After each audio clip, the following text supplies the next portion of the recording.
Assalamualaikum warahmatullahi wabarakatuh. Waalaikumsalam warahmatullahi wabarakatuh.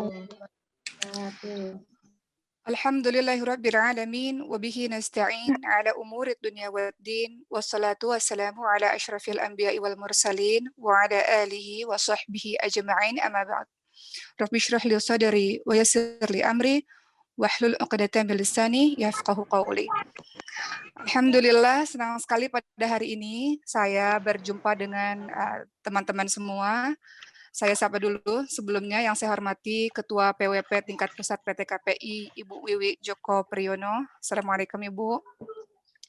Yang saya hormati Wakil Ketua PWP tingkat pusat PT KPI, Wakap Pendamping PWP tingkat pusat PT KPI, Wakap Pendamping Sekretaris Ibu Utari Yoki, kemudian Wakap Pendamping Bendahara Ibu Dian Frans, Wakap Pendamping Ibu Dwi Ruli Adi, kemudian ada Ibu Novi Jokowi di Wijayanto, Ibu Ines Suwahyanto, dan kemudian Ibu-Ibu Ketua PWP TK wilayah, tingkat wilayah, para pengurus tingkat pusat dan tingkat wilayah PWP PT KPI, para hadirin yang tidak mungkin saya sebutkan satu persatu pada hari ini. Masya Allah, pada hari ini di Zoom sudah bergabung cukup banyak. Hari ini tanggal 10 Maret 2021, di bulan Rajab, di akhir bulan Rajab ini biasanya sudah mulai adanya peringatan dari Isra Mi'raj. Maka hari ini saya akan membahas mengenai tentang Isra Mi'raj itu sendiri. Ibu-ibu yang dimuliakan oleh Allah Subhanahu wa taala, kenapa sih ke setiap bulan Rajab kita selalu sering kali ada tausiah-tausiah mengenai Isra Mi'raj. Padahal sebetulnya Isra Mi'raj sendiri, sebagian ada yang mempercayai pada bulan Ramadan, pada bulan Rajab, sebagian lagi mengatakan bukan di bulan Rajab. Jadi waktunya ini masih diperdebatkan sebetulnya. Mari kita bahas mengenai Isra Mi'raj ini, sahabat-sahabat sekalian. Ketika kita membahas mengenai Isra Mi'raj ini adalah sebuah mukjizat besar milik Nabi Muhammad SAW. Ini kekhususan untuk Rasulullah SAW karena tidak pernah terjadi pada Nabi atau Rasul yang sebelum-sebelumnya. Dan tadi saya mengatakan bahwa sebagian orang meyakini bahwa peristiwa Isra Mi'raj itu terjadi 27 Rajab. Padahal sebenarnya tidak tahu pasti kapan terjadinya Isra Mi'raj. Yang pasti adalah Isra Mi'raj itu terjadi pada akhir hijrahnya Rasulullah SAW. Kita tahu bahwa Rasulullah SAW berdakwah di kota Mekah selama 13 tahun dan kemudian hijrah ke Madinah. Jadi sebelum hijrah ke Madinah terjadi peristiwa yang kita kenal dengan nama Isra Mi'raj. Isra Mi'raj itu maknanya apa sih teman-teman sekalian? Kalau kita membahas mengenai Isra Mi'raj, Isra berarti perjalanan malam yang dilakukan oleh Rasulullah SAW dari Masjidil Haram menuju ke Masjidil Aqsa. Itu yang kita sebut sebagai Isra. Itu juga yang anak-anak kita biasanya belajar di sekolah. Mereka memahami seperti itu. Kemudian bagaimana dengan Mi'raj? Mi'raj itu adalah Rasulullah SAW, beliau naik dari bumi Palestina menuju ke Sidratul Muntaha, menuju ke lapis langit yang pertama, lapis langit kedua, lapis langit ketiga, yang seterusnya, sampai akhirnya bertemu dengan Allah Subhanahu wa taala dan Allah perintahkan perintah salat. Jadi Mi'raj adalah Rasulullah naik dari bumi melewati lapisan-lapisan langit sampai pada langit ketujuh. Baik, sekarang kita akan melihat peristiwa Isra Mi'raj ini, sahabat-sahabat sekalian, bahwa Isra Mi'raj ini terjadi pada tahun 10 kenabian. Kita lihat dulu, sebelum terjadinya peristiwa Isra Mi'raj, ternyata sebelumnya ada peristiwa-peristiwa menyedihkan yang dialami oleh Rasulullah SAW. Maka Isra Mi'raj sebenarnya adalah hadiah dari Allah SWT untuk menghibur hati Rasulullah yang sedang berduka. Kita lihat apa yang terjadi sebelum peristiwa Isra Mi'raj ini, sahabat sekalian, pada kehidupan Rasulullah SAW. Rasulullah SAW kehilangan orang-orang yang dicintai dalam hidup beliau, yaitu Siti Khadijah radhiyallahu anha dan juga Abu Thalib, pamannya. Kenapa dua orang ini sangat membuat Rasul bersedih, bahkan dicatat dalam sejarah bahwa itu menjadi tahun kesedihan bagi Rasulullah SAW. Kita ingat Abu Thalib ini seperti pengganti ayah dari Rasulullah SAW, karena Rasul sudah yatim piatu di usia 6 tahun, di usia 8 tahun sudah ditinggal kakek, dan kemudian diasuh, tinggal bersama dengan Abu Talib. Jadi Abu Talib ini bagaikan ayah bagi Rasulullah SAW. Abu Talib juga yang senantiasa melindungi Rasulullah SAW kalau ada orang-orang kafir, orang-orang musyrik, orang-orang Mekah, Quraisy yang berbuat jahat kepada Rasulullah SAW. Jadi Abu Talib ini memiliki peranan yang sangat penting dalam dakwah Rasulullah. Makanya ketika beliau wafat, Rasul sangat-sangat bersedih. Begitu pula dengan Siti Khadijah radhiyallahu anha. Ketika Rasulullah SAW kehilangan Siti Khadijah, beliau bagaikan kehilangan separuh hidupnya. Kenapa? Karena Siti Khadijah lah yang suka duka dalam keadaan apapun senantiasa berada di sisi Rasulullah untuk membantu dakwah Rasulullah. Kalau di luar Rasulullah dibantu dakwahnya atau dilindungi oleh Abu Talib, tapi kalau di dalam rumah Rasulullah SAW ketika lelah berpergian atau berdakwah dari luar mendapatkan kehangatan di rumah dari sang istri tercinta. Tapi dua kekuatan Rasulullah ini meninggal dunia. Itu yang menyebabkan Rasulullah sangat sedih. Setelah meninggalnya istri dan juga pamannya Rasulullah, Rasulullah kembali bersedih karena saat itu Rasulullah merasa tekanan dari orang Quraisy pada saat di Mekah semakin menjadi-jadi. Banyak sekali para sahabat-sahabat Rasul yang akhirnya disiksa atau diperlakukan tidak betul, sampai akhirnya Rasulullah harus berdakwah keluar kota Mekah. Maka saat itu Rasul berdakwah di Taif. Seperti yang teman-teman tahu, atau ketika teman-teman pergi umroh, teman-teman pergi ke Taif, teman-teman akan lihat dalam cerita Taif itu cerita yang sangat menyedihkan, karena Rasulullah SAW berdakwah selama 10 hari di Taif, tapi tidak diterima. Rasul bahkan dilempari bebatuan, dilempari kotoran hewan, berdarah. Rasulullah SAW mereka tidak terima sama sekali dakwah Rasul. Rasul sangat bersedih ketika berdakwah di Taif. Dari rangkaian semua kesedihan itulah pada akhirnya setelah itu Allah memberikan penghormatan kepada Rasulullah SAW. Allah kasih sebagai pelipur lara yaitu Isra Mi'raj yang terjadi pada tahun 10 kenabian. Walaupun para ulama bertentangan kapan pasti waktu kejadiannya. Tapi yang jelas peristiwa Isra Mi'raj terjadi pada tahun 10 kenabian sebelum Rasulullah hijrah. Peristiwa Isra Mi'raj teman-teman bisa lihat dalam surah Al-Isra ayat ke-1 atau surah ke-17 ayat ke-1. Nanti teman-teman lihat di sana bagaimana Allah Subhanahu wa taala menjelaskan peristiwa Isra Mi'raj. A'udzu billahi minasyaitonir rajim. Subhanalladzi asra bi'abdihi lailan minal masjidil haram ilal masjidil aqsa alladzi barakna haulahu linuriyahu min ayatina innahu huwas samiul basir.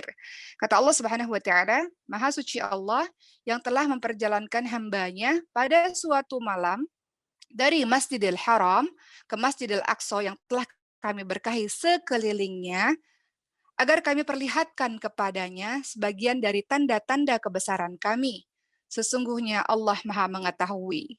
Allah Maha mendengar lagi Maha mengetahui. Begitu pula peristiwa Isra Mi'raj, selain dalam surah Al-Isra ayat ke-1, teman-teman juga lihat cerita ini dituangkan juga dalam surah An-Najm ayat ke-13 sampai ke-18. Dalam surah An-Najm ayat ke-13 sampai 18. A'udzu billahi minasyaitonir rajim. 'Inda sidratil muntaha. Dan sungguh dia Muhammad telah melihat malaikat Jibril pada wujud yang asli pada waktu yang lain. Kemudian ayat berikutnya indaha jannatul ma'wa, yaitu di Sidratul Muntaha. Apa sih Sidratul Muntaha itu? Kita bahas dulu sebentar teman-teman sekalian. Kita sering mendengar Rasul naik ke langit 1, langit 2, langit 3, sampai ke atas, sampai ke Sidratul Muntaha. Sidratul Muntaha itu apa sih sahabat sekalian? Jadi, Sidratul Muntaha itu adalah sebuah pohon bidara yang sangat besar. Letaknya di atas langit ke-7, dikunjungi oleh Rasulullah SAW pada saat Rasul Mi'raj, naik, ketika Rasul naik dari bumi Palestina menuju ke atas. Kenapa disebut Sidratul Muntaha? Karena sampai ke sanalah ujungnya segala yang naik dari bumi. Ya, wallahu a'lam. Seperti itu penjelasannya. Itu disebut sebagai Sidratul Muntaha, di mana Nabi Muhammad SAW melihat malaikat Jibril di tempat itu, di mana tempat itu adalah tempat ruh-ruh yang tinggi, yang bersih, yang indah, yang tidak didekati oleh syaitan dan ruh jahat lainnya. Itu yang disebut sebagai Sidratul Muntaha. Masih dalam surah An-Najm, teman-teman sekalian, di ayat ke-16, di sini disebutkan idz yaghsyas sidrata ma yaghsya, yang artinya di dekatnya ada syurga, tempat tinggal. Jadi dijelaskan di sini bahwa di dekatnya ada syurga. Maka ayat ini menunjukkan syurga itu berada di tempat yang paling tinggi di atas langit ketujuh. Kemudian surah An-Najm ayat ke-17 disebutkan ma zaghal basaru wa ma tafa. Disebutkan di sini bahwa penglihatan Nabi Muhammad tidak menyimpang dari yang dilihatnya dan tidak pula melampauinya.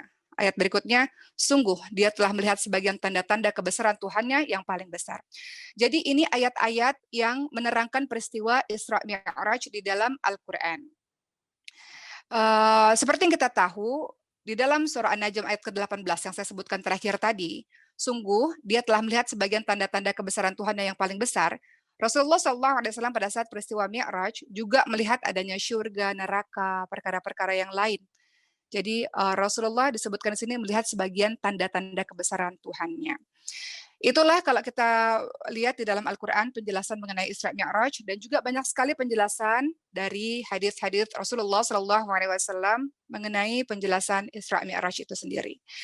Yang jelas tidak ada sebenarnya satupun secara lengkap yang menceritakan kisah tentang Isra Mi'raj dari awal sampai akhir, tapi dari hadis-hadis kita bisa lihat ceritanya bagian per bagian. Itu yang akan kita coba bahas runut pada hari ini.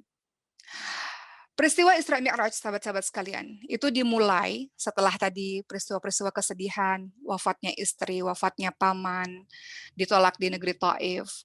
Berikutnya adalah di suatu malam adanya pembelahan dada Nabi Muhammad SAW. Jadi ketika itu Rasulullah SAW usai melaksanakan sholat Isya pada malam yang penuh dengan keberkahan itu, kemudian malaikat Jibril mendatangi Nabi Muhammad SAW untuk membedah dadanya Rasulullah SAW dan mencuci dadanya Rasulullah itu dengan air Zam-Zam. Kemudian dibawa bejana emas itu dituangkan ke dadanya Rasulullah SAW. Kemudian malaikat Jibril menutup kembali dada Rasulullah SAW. Begitu yang terjadi sebelum peristiwa Isra. Jadi dibersihkan dulu dada Rasulullah SAW. Berikutnya terjadilah yang kemudian kita kenal dengan nama peristiwa Isra. Yang sudah kita tahu tadi, Isra perjalanan malam dari Mekah menuju ke bumi Palestina. Perjalanan yang sangat cepat dengan kendaraan yang kita kenal dengan nama buruk.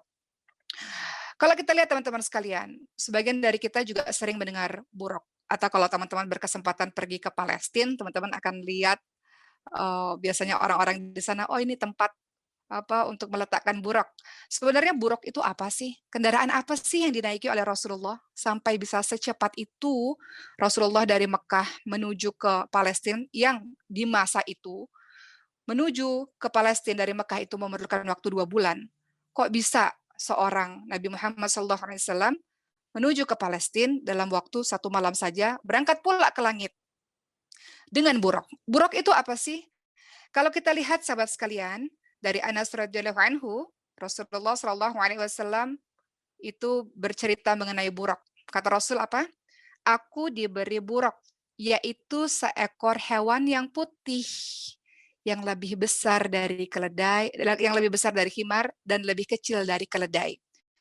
Aku mengendarainya. Dia membawaku hingga sampai ke Baitul Maqdis. Lalu aku mengikatnya di tempat para nabi menambatkan. Aku masuk ke Baitul Maqdis dan sholat 2 rakaat di sana. Setelah itu aku keluar. Malaikat Jibril menghampiriku dan membawa 1 wadah berisi khamar dan 1 wadah berisi susu. Aku pun memilih susu. Malaikat Jibril pun berkata, engkau telah memilih sesuai dengan fitrah. Setelah itu, malaikat buruk itu dan malaikat Jibril membawaku menuju ke langit. Hadis riwayat Imam Ahmad. Jadi dalam peristiwa Isra, Rasulullah SAW menaiki buruk. Dan Rasul sini menyebutkan ada tempat menambatkan buruk. kalau teman-teman berkesempatan nanti pergi ke Palestina, memang ada tempat yang dipercayai orang-orang di situ tempat untuk menambatkan buruk. Yang kemarin ketika saya ke sana itu di dinding yang satu tempat menambatkan buruk, di dinding sebelahnya itu adalah ratapannya orang-orang Yahudi, tembok ratapan orang Yahudi. Begitulah, itu peristiwa Isra yang dilakukan oleh Rasulullah SAW, kemudian ke atas. Naik ke atas yang dikenal dengan peristiwa Mi'raj. Peristiwa dari bumi Palestina naik ke atas. Apa yang terjadi dengan peristiwa Mi'raj itu, sahabat sekalian? Rasulullah SAW naik ke atas, maka naik ke atas itu bertemu dengan para nabi. Setiap langit beda nabinya. Rasulullah SAW dibawa naik melewati beberapa langit. Pada setiap langit bersama dengan malaikat Jibril dan Buraq, malaikat Jibril meminta agar pintu langit itu dibuka. Kemudian penjaga pintu langit itu bertanya, siapa yang bersamamu, wahai Jibril? Kemudian Jibril menjawab, Muhammad. Kemudian para penghuni langit itu pun pada akhirnya menyambut Nabi Muhammad SAW. Di langit pertama, Nabi Muhammad SAW berjumpa dengan Nabi Adam alaihissalam. Naik lagi ke langit kedua, ditanya lagi, engkau sama siapa? Siapa yang bersamamu? Wahai malaikat Jibril, bersamaku adalah Muhammad. Maka di langit kedua, bertemulah Nabi Muhammad SAW dengan Nabi Yahya alaihissalam. Dengan Nabi Isa alaihissalam dan Nabi Yahya alaihissalam. Itu di langit kedua. Naik lagi Nabi Muhammad SAW ke langit ketiga, sama lagi. Di langit ketiga ditanya, wahai malaikat Jibril, engkau sedang bersama dengan siapa? Bersama dengan Muhammad. Maka disambutlah Nabi Muhammad SAW. Di langit ketiga, Nabi Muhammad SAW bertemu dengan Nabi Yusuf alaihissalam. Naik lagi ke langit keempat. Pertanyaannya, engkau bersama dengan siapa ya malaikat Jibril? Siapa yang bersamamu? Malaikat Jibril mengatakan Muhammad. Kemudian di langit keempat, Nabi Muhammad dengan Nabi Idris alaihissalam. Naik lagi ke langit kelima, pertanyaan yang sama. Nabi Muhammad pun akhirnya bertemu dengan Nabi Harun alaihissalam. Naik ke langit keenam, Nabi Muhammad SAW bertemu dengan Nabi Musa alaihissalam. Kemudian sampailah ke langit ketujuh, Nabi Muhammad SAW bertemu dengan Nabi Ibrahim alaihissalam, bersandar pada Baitul Ma'mur. Di langit ketujuh ini bertemu dengan Nabi Ibrahim alaihissalam, sampai kemudian beliau melanjutkan perjalanannya hingga sampailah ke langit tertinggi, ke Sidratul Muntaha tadi. Kemudian disinilah sahabat-sahabat sekalian, di Sidratul Muntaha Allah Subhanahu wa taala mewajibkan Rasulullah SAW untuk perintah salat pada saat itu 50 kali dalam sehari. Tentu rasanya berat kalau kita pikir-pikir, juga yang diucapkan oleh Nabi Musa alaihissalam. Ketika Nabi Muhammad SAW menerima perintah salat 50 kali dalam sehari, Nabi Muhammad SAW bertemu Nabi Musa di langit ke-6, kemudian Nabi Musa pun berkata kepada Nabi SAW bahwa umat Nabi Muhammad tidak akan mampu melaksanakan sholat sehari 50 kali. Maka Nabi Musa meminta agar Nabi Muhammad menghadap lagi kepada agar minta dikurangi lagi supaya tidak 50 waktu. Maka Rasulullah SAW menjalankan saran dari Nabi Musa, bertemu dengan Allah, meminta keringanan. Kemudian diberi keringanan, kemudian bolak-balik ya, minta keringanan lagi. Kemudian sampai pada akhirnya Nabi Musa mengatakan minta lagi keringanan, sampai Rasulullah SAW meminta kepada Allah dan Allah mewajibkan sholat sehari 5 kali. Sehari semalam itu hanya 5 kali. Mau minta keringanan lagi, apa kata Rasulullah? Sudah cukup, aku sudah memohon kepada Rabbku sehingga aku merasa malu. Jadi 5 kali sehari semalam itu mau diminta minta lagi agar berkurang, kita minta kepada Nabi Muhammad supaya katakan pada Allah agar minta dikurangi. Nabi Muhammad mengatakan, aku sudah memohon kepada Rabbku sehingga aku merasa malu. Lalu akhirnya terdengarlah sebuah suara, aku telah menetapkan yang aku fardukan dan aku telah memberikan keringanan kepada para hambaku. Begitu kata Allah. Semua yang saya ceritakan ini tercatat dalam hadis riwayat Bukhari. Jadi di sini kenapa disebut Isra Mi'raj adalah pelipur lara bagi Rasulullah? Karena di dalamnya ada perintah salat. Mudah-mudahan koneksi saya bagus ya teman-teman sekalian, karena saya dapat kabar koneksi saya putus-putus. Suara saya jelas, ibu-ibu sekalian? Jelas. Baik, baik. Baik, jadi kenapa disebutkan kenapa Rasulullah SAW mendapatkan hadiah? Allah memberikan sesuatu sebagai pelipur lara karena ada perintah sholat di dalamnya. Artinya, sholat itu adalah penghibur hati bagi orang-orang yang beriman. Artinya sholat adalah istirahat bagi orang-orang yang beriman. Dalam kehidupan kita, ibu-ibu sekalian, kadang kita rasa sedih, kadang Allah kasih ujian-ujian silih berganti, ada habis-habisnya dalam kehidupan kita. Ternyata hadiahnya adalah sholat. Sholat itu istirahat orang beriman. Tempat kita mengadukan segala keluh kesah kita. Tempat kita bersujud, merendahkan diri kita di hadapan Allah Subhanahu Rabbil A'la. Segala puji bagi Allah yang maha tinggi, ya Allah. Kita rendahkan diri kita serendah-rendahnya di hadapan Allah. Menunjukkan bahwa kita nggak berdaya. Kita tidak ada apa-apanya. Kita perlu pertolongan Allah. Kita perlu kasih sayang Allah. Kita perlu bimbingan Allah. Jadi Rasulullah SAW mendapatkan Isra Mi'raj adalah hadiah yang luar biasa dari Allah.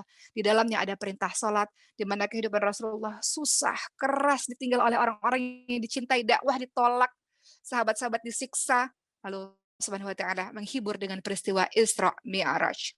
Begitu pula dengan kehidupan kita. Kita sedih, ujian bertubi-tubi, orang yang kita cintai dipanggil oleh Allah, penyakit lah, atau ujian ekonomi, ujian rumah tangga, atau ujian apapun itu, kita punya penghiburnya, yaitu salat. Menghadap, mengadu kepada Allah Subhanahu wa taala. Berikutnya teman-teman sekalian, setelah selesai peristiwa itu, Rasulullah bertemu dengan Allah, Rasulullah Shallallahu Alaihi Wasallam mendapatkan perintah sholat, kemudian Rasulullah Shallallahu Alaihi Wasallam menyaksikan syurga dan neraka. Itu malam yang penuh dengan keajaiban luar biasa, mukjizat yang sangat luar biasa, perkara-perkara gaib yang saya ceritakan ini perkara gaib, perkara yang kita nggak bisa lihat dengan mata. Apa kemudian yang terjadi? Rasulullah kembali dari Mi'rajnya. Berdasarkan riwayat-riwayat yang ada, perjalanan kembalinya Rasulullah, kalau perginya dari Mekah ke Palestina, Palestina ke Sidratul Muntaha, pulangnya dari Sidratul Muntaha, dari langit tertinggi, kemudian kembali menuju ke Baitul Maqdis, lalu menuju ke Mekah. Ya, itu oleh hadis riwayat Al-Baihaqi. Disebutkan seperti itu. Berikutnya teman-teman sekalian, apa yang terjadi setelahnya? Yang saya ceritakan tadi semuanya perkara gaib, perkara yang orang tidak beriman tidak mungkin percaya dengan kisah ini. Maka begitu pula yang terjadi pada orang-orang Quraisy ketika menghadapi cerita Isra Mi'raj Rasulullah SAW. Jadi pada hari setelah peristiwa Isra Mi'raj, Rasulullah merasa khawatir karena cerita ini dahsyat sehingga Rasulullah sebenarnya khawatir dianggap berdusta oleh orang-orang Quraisy itu. Tidak akan ada yang percaya dengan kisah semalam yang terjadi pada Rasulullah SAW itu. Pada keadaan seperti ini, maka Abu Jahal menanyakan kepada Rasul apa yang terjadi sebetulnya. Maka Rasulullah SAW pun memberitahukan peristiwa Isra Mi'raj kepada Abu Jahal ini. Tentu saja yang namanya Abu Jahal, ya, Abu Jahal ini kenapa disebut sebagai bapak kesombongan? Dia itu sebetulnya percaya dengan kata-kata Quran. Dia tahu Quran itu tidak mungkin dibuat oleh Nabi Muhammad yang buta huruf. Dia tahu Quran itu dari Allah Subhanahu wa taala, tapi dia sombong karena dia tidak mau Rasulullah itu dianggap lebih oleh kaumnya dibanding dengan dirinya. Jadi disebut bapak kesombongan. Tahu tapi menolak untuk melaksanakan, menolak untuk menjalankan kebenaran itu. Ya. Jadi pada saat itu mendengar penuturan dari Rasulullah, Abu Jahal berkata kepada Rasulullah, "Bagaimana pendapatmu kalau aku panggil kaummu supaya mendengarkan kisah ini?" Maka Rasulullah SAW pun menyetujui apa yang disebutkan oleh Abu Jahal. Maka Abu Jahal pun bergegas untuk memanggil seluruh orang-orang Quraisy untuk langsung mendengar penuturan dari mulut Rasulullah SAW tentang peristiwa Isra Mi'raj. Maka Rasul pun pada saat itu menceritakan peristiwa Isra di malam hari naik buraq dari Mekah menuju ke Palestina dalam satu malam menuju ke Sidratul Muntaha. Dan apa yang terjadi? Apakah orang-orang percaya pada saat itu? Itu peristiwa yang susah untuk dipercayai, peristiwa yang susah untuk dimengerti, peristiwa yang sulit untuk betul enggak seperti itu. Itu yang terjadi oleh orang-orang kafir Quraisy. Pada saat itu mereka terheran-heran dan di antara mereka ada yang bertanya, kalau betul memang engkau melakukan peristiwa Isra, ceritakan kepada kami Masjidil Aqsa itu seperti apa. Dan Rasulullah SAW bisa menceritakan secara detail tentang Masjidil Aqsa. Ini salah satu hikmah kenapa Isra Mi'raj, kalau ada yang bertanya, kenapa sih repot-repot ke Aqsa? Kenapa nggak langsung dari Mekah ke langit? Karena ada pertanyaan ini dari para orang-orang kafir Quraisy. Kalau betul engkau melakukan Isra, perjalanan yang yang biasanya kami lakukan selama 2 bulan, engkau laksanakan dalam 1 malam saja, dari Mekah menuju ke Palestina, coba ceritakan pada kami, Masjidil Aqsa itu seperti apa? Lalu apa yang terjadi? Allah Subhanahu wa taala, ini dijelaskan dalam hadis riwayat Bukhari, sahabat sekalian. Allah Subhanahu wa taala mengangkat masjid itu sehingga Rasulullah seolah-olah bisa melihat masjid itu secara jelas. Jadi Rasulullah bisa menjelaskan secara detail tentang Masjidil Aqsa tersebut sehingga orang-orang pun takjub dan terheran-heran dan mengatakan, demi Allah apa yang dikatakan oleh Muhammad ini adalah sesuatu yang benar. Itu yang terjadi. Jadi orang-orang kafir Quraisy terbagi pada saat itu antara percaya, ada yang tidak percaya. Yang percaya, demi Allah, apa yang dikatakannya benar. Tapi ada juga yang mengingkari, yang tidak percaya. Apa-apaan, mustahil, tidak mungkin ini terjadi dalam 1 malam. Pergi lagi ke langit, nggak mungkin. Itu sesuatu yang tidak main-main aja, mengada-mengada saja. Oleh karena itu, banyak juga yang terjadi di masa itu. Ada sebagian orang-orang yang murtad. Dia sudah masuk Islam, sudah menjadi orang Islam, kemudian dia murtad. Mendengarkan cerita dari Rasulullah. Karena cerita ini sesuatu yang tidak mungkin terjadi buat mereka. Nggak mungkin, mustahil. Jadi ada yang semakin beriman, ada yang murtad di masa itu ketika Rasulullah bercerita. Namun Abu Bakar radhiyallahu anhu, sahabat Rasulullah SAW, justru sangat percaya dengan kisah yang diceritakan oleh Rasulullah. Makanya beliau digelari dengan nama As-Siddiq, Abu Bakar As-Siddiq, orang yang sangat percaya dengan Rasulullah SAW. Jadi pada saat itu apa yang dikatakan oleh Abu Bakar As-Siddiq, sahabat sekalian, demi Allah, jika ketika ditanyakan Abu Bakar, kau percaya tidak dengan kisahnya Muhammad? Apa yang dituturkan oleh Muhammad? Maka apa yang dikatakan oleh Abu Bakar? Beliau mengatakan, demi Allah, jika benar ia mengatakannya, maka ia memang benar. Apa yang membuat kalian heran? Demi Allah, sesungguhnya ia memberitahukan kepadaku bahwa wahyu telah turun kepadanya dari langit ke bumi saat malam atau siang hari. Dan ini lebih besar dari masalah yang membuat kalian terheran-heran itu, dan aku sangat percaya. Jadi Abu Bakar sangat percaya dengan kata-kata Nabi. Dan beliau selalu mengatakan, engkau benar ya Rasulullah, aku bersaksi bahwa engkau adalah Rasulullah. Jadi Nabi Abu Bakar As-Siddiq radhiyallahu anhu digelari dengan nama As-Siddiq. Maka Rasul mengatakan, wahai Abu Bakar, engkau adalah Siddiq. Ya, artinya adalah engkau adalah orang yang selalu percaya. Jadi itu asal muasal Abu Bakar mendapat gelar Abu Bakar As-Siddiq karena mempercayai kisah di mana sulit bagi orang-orang, bahkan orang-orang Islam pada saat itu, untuk mempercayai kisah itu.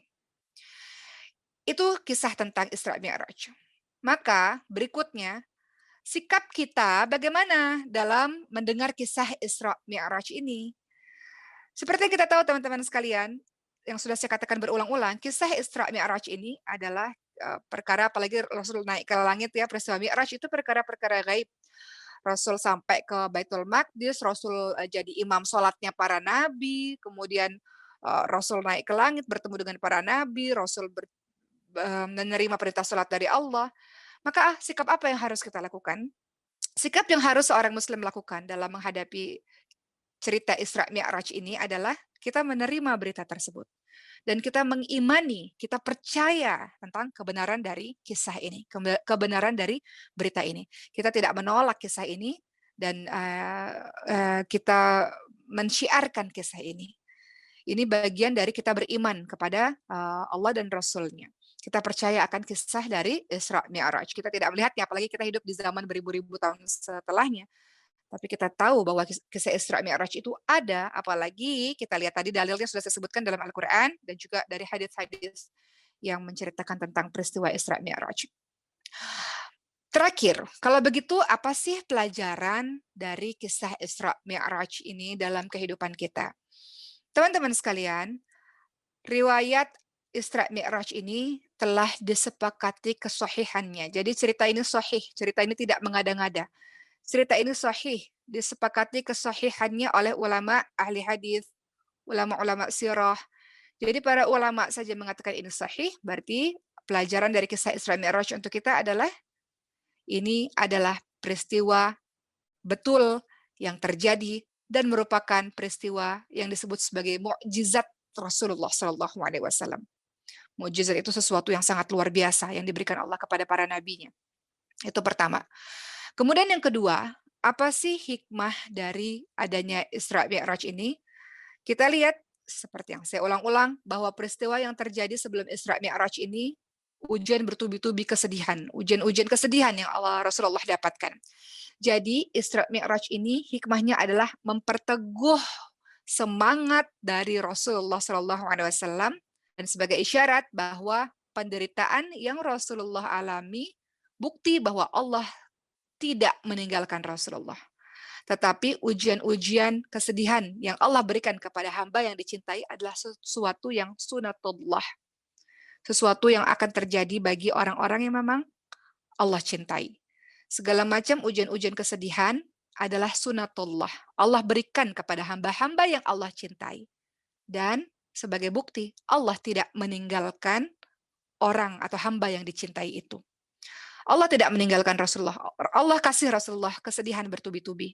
Meninggalnya orang yang dicintai, pergi, terusir dari tanah kelahirannya, sahabat-sahabatnya meninggal dunia, kemudian dibenci, disiksa, dihina, dan sebagainya. Rasulullah kasih ujian, Allah kasih ujian-ujian kesedihan itu. Tapi Allah membuktikan Allah tidak meninggalkan hamba yang dicintainya. Allah selalu bersama dengan orang yang dicintainya. Begitu pula dengan kita. Hikmah Isra Mi'raj ini bisa kita tarik dalam kehidupan kita. Segala macam ujian, setiap orang punya ujiannya yang berbeda-beda. Segala macam ujian-ujian kesedihan, itu memang sunatullah. Allah akan berikan untuk hamba-hamba yang Allah cintai. Semakin besar keimananmu kepada Allah, semakin besar ujian yang Allah berikan kepadamu. Semakin saleh dirimu, semakin besar ujian yang Allah berikan kepadamu. Untuk melihat, liyabluwakum ayyukum ahsanu amala, mana yang lebih baik amalannya. Dikasih ujian-ujian Allah, mana yang paling baik amalannya. Masih tetap terus nggak dekat pada Allah atau meninggalkan Allah. Jadi, di sini hikmah Isra Mi'raj yang kedua adalah bahwa setiap hamba yang dicintai oleh Allah akan diberikan ujian-ujian kesedihan, tapi lihat akhirnya Allah akan berikan hadiah yang besar dan Allah akan selalu bersama dengannya. Allah tidak pernah meninggalkannya. Kemudian yang ketiga, apa sih hikmah dari peristiwa Isra Mi'raj ini, sahabat sekalian? Peristiwa Isra Mi'raj yang mampir dulu ke Masjidil Aqsa adalah sebagai pertanda bahwa Masjidil Aqsa adalah sebuah tempat yang sangat penting bagi umat Islam. Itu kenapa Rasulullah ingatkan kepada kita semua kalau melakukan perjalanan, hendaknya melakukan perjalanan lebih dulu ke Masjidil Haram di Mekah, Masjid Nabawi di Madinah, dan juga Masjidil Aqsa di Palestina. Jadi penyebutan antara Masjidil Haram, Masjidil Aqsa, dan Mi'raj secara berurutan merupakan bukti bahwa tingginya kedudukan dari Masjidil Aqsa. Ini pelajaran bagi kita, kalau ada info-info tentang apa yang terjadi di Palestina, perjuangan-perjuangan orang-orang Palestina, setidaknya kita jangan abai begitu saja. Engkau abai karena engkau tidak tahu. Engkau tidak tahu karena engkau tidak mau cari tahu apa yang terjadi saat ini di Palestina. Jadi urusan Palestina itu sekarang ini teman-teman sekalian, kalau bahas Palestina nanti panjang lagi ya, tapi intinya kita tahu bahwa Palestina itu adalah di dalamnya ada Masjidil Aqsa, kiblat pertamanya umat Islam, kemudian di situ adalah tempat adanya masjid sebagai tempat di mana Rasulullah Mi'raj, jadi itu tempat yang sangat mulia. Jadi apa yang dilakukan sekarang oleh saudara-saudara kita di Palestina ini kan sedikit informasi saja ya, agak menjauh dari Isra Mi'raj, sedikit informasi. Di Palestina ini kan terjadi penjajahan sampai hari ini, teman-teman sekalian. Kalau teman-teman ke Palestina, teman-teman lihat Google Map, nggak ada nama Palestina di situ. Palestina itu tidak diakui di Google Map ya. Jadi itu dijajah sampai hari ini. Ya, jadi perjuangan itu harusnya juga kita lakukan, kita laksanakan. Setidaknya kalaupun kita tidak bisa berjuang langsung ke sana, kita berjuang dengan memberikan donasi, bisa juga dengan doa seperti itu. Jadi hikmah yang ketiga, kembali lagi, peristiwa Isra Mi'raj, hikmahnya adalah penyebutan Masjidil Haram, Masjid Aqsa, dan Mi'raj secara berurutan menunjukkan betapa tingginya kedudukan Masjidil Aqsa. Maka beri perhatian kepada Masjidil Aqsa, sahabat-sahabat sekalian. Ya, sekalian juga hikmahnya adalah agar orang-orang percaya kalau Rasul langsung dari Mekah menuju ke Sidratul Muntaha, nggak ada bukti. Coba, nggak ada buktinya. Bisa saja orang-orang mengatakan, oh Muhammad pendusta gitu. Tapi ketika Rasul pergi ke Aqsa, jadi orang-orang sebagian percaya memang di Aqsa dan ketika perjalanan dari Mekah ke Aqsa, Rasulullah kan bertemu dengan kafilah-kafilah, bertemu dengan orang-orang, dan orang-orang itu bersaksi di hadapan orang-orang kafir Quraisy bahwa aku bertemu dengan Rasulullah, aku bertemu dengan Rasulullah, seperti itu. Jadi hikmahnya selain Aqsa sebagai tempat yang kita muliakan juga, dan orang-orang percaya bahwa Isra itu memang benar-benar terjadi. Perjalanan dari Mekah menuju ke Palestina itu benar-benar terjadi. Ya, kemudian berikutnya hikmah yang keempat dari peristiwa Isra Mi'raj, ketika dibawakan kepada Rasulullah berupa khamar dan susu, Rasulullah memilih susu. Maka ini menunjukkan bahwa Islam itu agama yang sesuai dengan fitrah. Fitrah kita itu adalah tunduk taat patuh kepada Allah Subhanahu wa taala. Menunjukkan Islam itu agama yang sesuai dengan fitrah. Rasulullah memilih susu. Padahal tidak ada yang menyuruh untuk memilih susu, tapi Rasulullah memilih susu. Kemudian yang kelima, hikmah dari adanya peristiwa Isra Mi'raj adalah Allah Subhanahu wa taala mengumpulkan para rasul. Jadi teman-teman kalau ke Palestina nanti ada masjid di mana di situ tempat Rasul menjadi imam, Nabi Muhammad menjadi imam bagi para nabi lainnya. Jadi di situ menunjukkan hikmahnya adalah Rasulullah ketika Allah mengumpulkan para nabi, para rasul untuk menjadi makmumnya Nabi Muhammad sholat di situ menjadi imam, itu sekaligus menunjukkan bahwa menyambut kedatangan nabi terakhir. Ini menunjukkan bahwa para nabi itu saling membenarkan satu sama lain. Menunjukkan bahwa Nabi Muhammad Rasul terakhir dan menunjukkan betapa tingginya kedudukan Rasulullah SAW di sisi Rabb-nya. Itu hikmah dari perjalanan Isra Mi'raj. Karena di dalamnya di Palestina Rasulullah menjadi imam sholat bagi para nabi-nabi yang lainnya. Kemudian berikutnya yang keenam, apa sih hikmah dari adanya Isra Mi'raj? Di dalam peristiwa Mi'raj yang tadi saya jelaskan, Rasulullah menyaksikan tanda-tanda kekuasaan Allah yang sangat besar. Rasulullah menyaksikan adanya syurga, adanya neraka. Maka itu memberikan kekuatan kepada Rasulullah, memberikan motivasi kuat untuk terus berdakwah, memberikan motivasi kuat untuk terus melanjutkan perjuangan ini, dan tidak perlu khawatir dengan tipu daya orang-orang kufar, orang-orang kafir Quraisy pada saat itu. Jadi Allah hendak memberikan kekuatan kepada Rasulullah untuk terus berjuang untuk menegakkan syariat, menjalankan agama ini, dan sampai akhirnya agama itu sampai kepada kita. Kemudian yang ketujuh tentu saja, hikmah terbesar dari adanya Isra Mi'raj ini adalah diwajibkan sholat fardu pada saat peristiwa Mi'raj yang disampaikan langsung oleh Allah kepada Rasulullah tanpa perantara malaikat Jibril. Biasanya kalau wahyu-wahyu lainnya pakai perantara malaikat Jibril, tapi perintah sholat itu langsung disampaikan kepada Rasulullah SAW, maka ini menunjukkan betapa sholat fardu, sholat wajib itu adalah sebuah hal yang sangat pokok di dalam ajaran agama kita ini. Sholat fardu, sholat wajib itu yang membedakan antara orang yang beriman dan orang yang tidak beriman kepada Allah Subhanahu wa taala.